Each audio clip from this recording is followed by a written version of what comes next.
Assalamualaikum warahmatullahi wabarakatuh. Alhamdulillahirabbil alamin. Wassalatu wassalamu ala asrafil anbiya'i wal mursalin wa ala alihi wassahbihi ajma'in. Amma ba'du. Pertama-tama marilah kita panjatkan puja dan puji syukur kehadirat Allah Subhanahu wa taala yang telah memberikan beribu-ribu nikmat yang tidak terukur.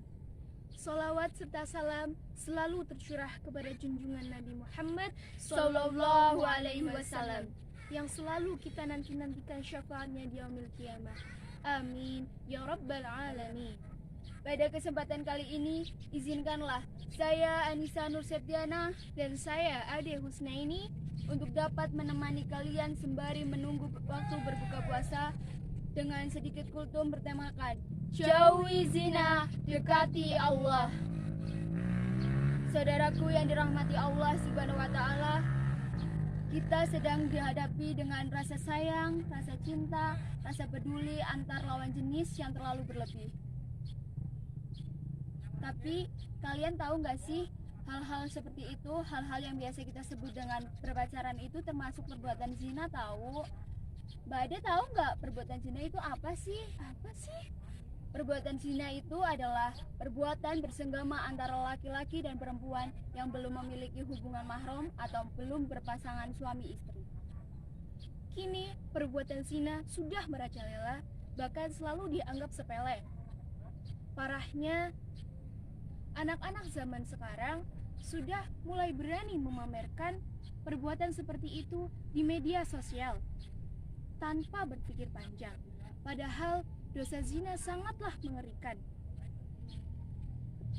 Mereka pacaran bukan karena mereka tidak tahu hukum berpacaran itu seperti apa, namun mereka kalah dengan hawa nafsu mereka. Sebenarnya mereka yang berpacaran sudah mengetahui bahwa pacaran sangat dilarang oleh agama Islam, karena selain merugikan diri sendiri juga dapat merugikan orang lain. Allah Subhanahu wa taala berfirman dalam Quran surat Al-Isra ayat 32. A'udzu billahi minasyaitonir rajim. Bismillahirrahmanirrahim.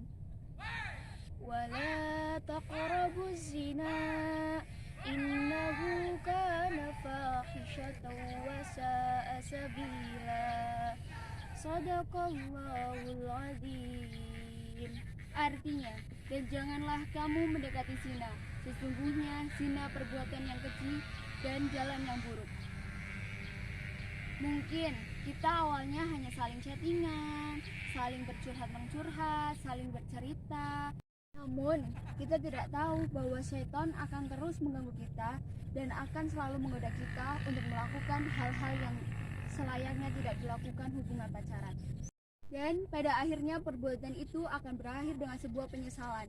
Dan sebuah penyesalan itu bukan hanya ditanggung dengan kaum laki-laki, namun kaum wanita pun akan menanggung. Justru kaum wanita itu akan lebih menanggung berat.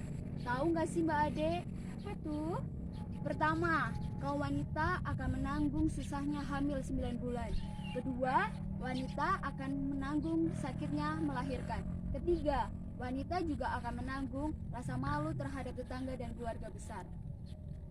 Tidak hanya kita yang akan menanggung perbuatan itu, tapi orang tua kita juga akan menanggung perbuatan itu di hadapan Allah Subhanahu wa taala nantinya. Di neraka akan ada orang-orang yang menggenggam batu kerikil hingga otaknya mendedih. Orang-orang itulah para orang tua yang membiarkan anaknya untuk berpacaran. Nauzubillahi min dzalik.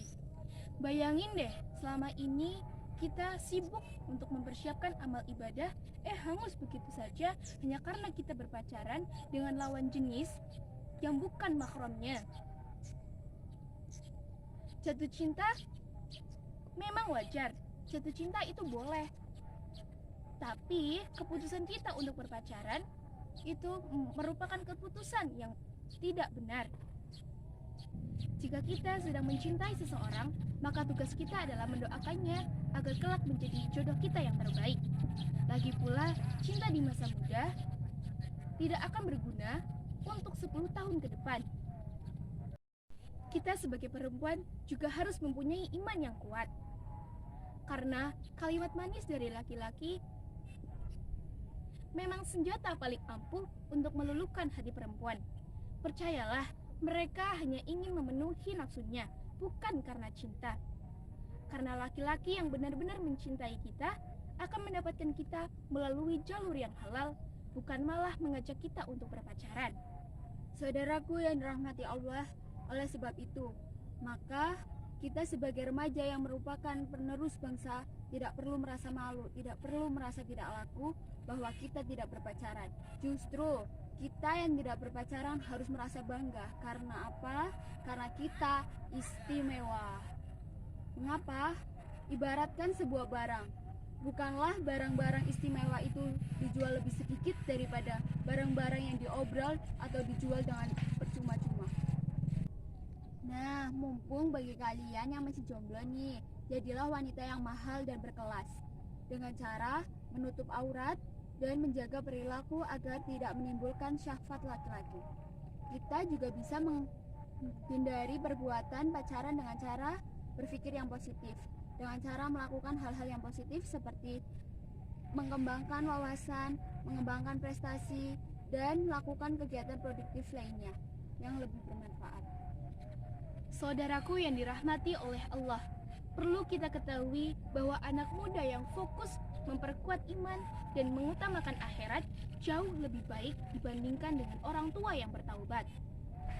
Allah itu baik banget loh. Cukup dengan kita jauhi larangannya dan taati perintahnya, kita sudah dijamin masuk surga. Bayangin aja deh, udah terhindar dari dosa, tidak pernah merasakan sakit hati karena diselingkuhi ayang, dapat syafaat dari Allah Subhanahu wa Ta'ala.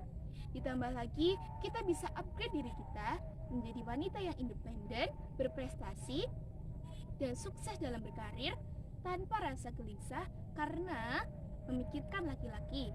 Udah deh, kita keren banget pokoknya. Sekian kultum dari kami.